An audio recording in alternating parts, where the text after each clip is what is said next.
MIG थाना क्षेत्र में पिछले दिनों स्टॉल लगाने की बात पर हुए विवाद में हिंदू संगठन व दलित समाज के द्वारा पुलिस कमिश्नर कार्यालय पर पहुंचकर दूसरे पक्ष के लोगों पर कार्रवाई की मांग के साथ थाना प्रभारी को भी हटाने की मांग की है। दरअसल इंदौर के एमआईजी थाना क्षेत्र में पिछले दिनों छोटी सी बात को लेकर दो पक्षों में विवाद हो गया था।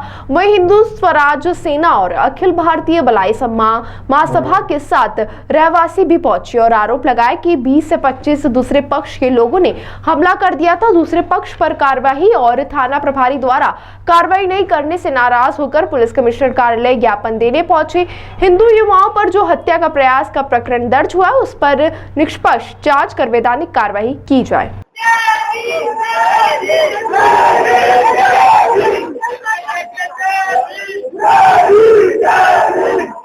देखो, पुलिस कर्मियों में एक वैमनस्यकारी महिला पुलिसकर्मी थी जिसकी निशाचर प्रवृत्ति थी।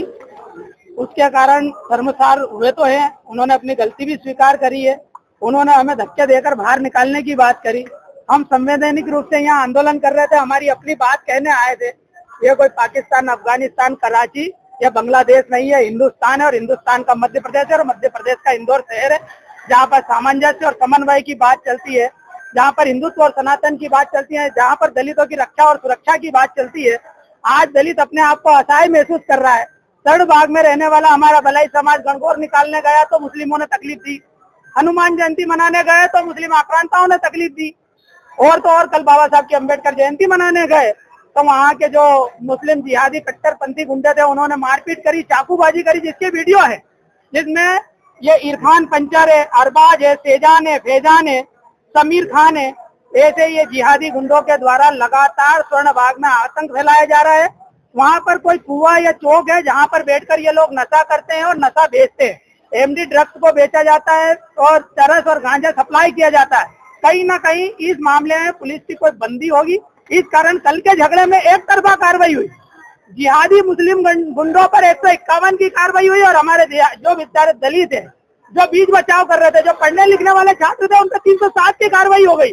307 का मतलब होता है प्राण घातक हमला। यदि किसी पर 307 हुई है तो वो हॉस्पिटल में भर्ती होना चाहिए था।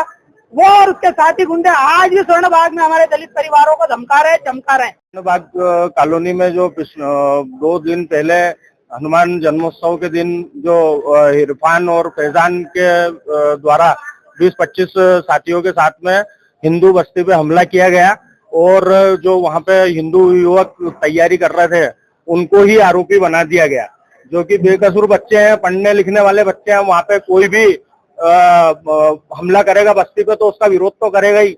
उसके विरोध में हिंदू बच्चों ने विरोध किया तो उनके ऊपर 307 की बड़ी धारा लगा के कार्रवाई कर दी गई माननीय सीवी सिंह जी द्वारा।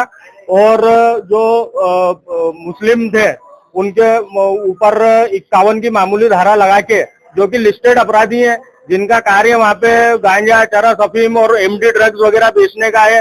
पूर्व में भी लहू जिहाद में वो लोग अंदर गए थे और रेप केस में के भी आरोपी हैं। उनके ऊपर मामूली धारा में केस लगा के और उनको बरी, मतलब कल तो जमानत भी हो गई उन लोगों की। तो क्या कहना चाहिए, क्या दबाया जा रहा है? मतलब ये तो दबाई जा रहा है ना। मतलब अल्टीमेटली ये हो रहा है कि हिंदू समाज बिल्कुल कुपोषित समाज बना के उसको और हमेशा दबाया जा रहा है। और मुस्लिम को बिल्कुल जो भी पैसे लेन देन जो भी हुआ हो उनका आपस में, उसने ये एक शिकायत नहीं है, पूर्व में भी पूरे कार्रवाई गलत करवा दी। बिल्कुल यही हुआ है, बिल्कुल यही हुआ है। दबाव में पुलिस ने कार्रवाई करी और पैसा लेके कार्रवाई करी सीवी सिंह ने।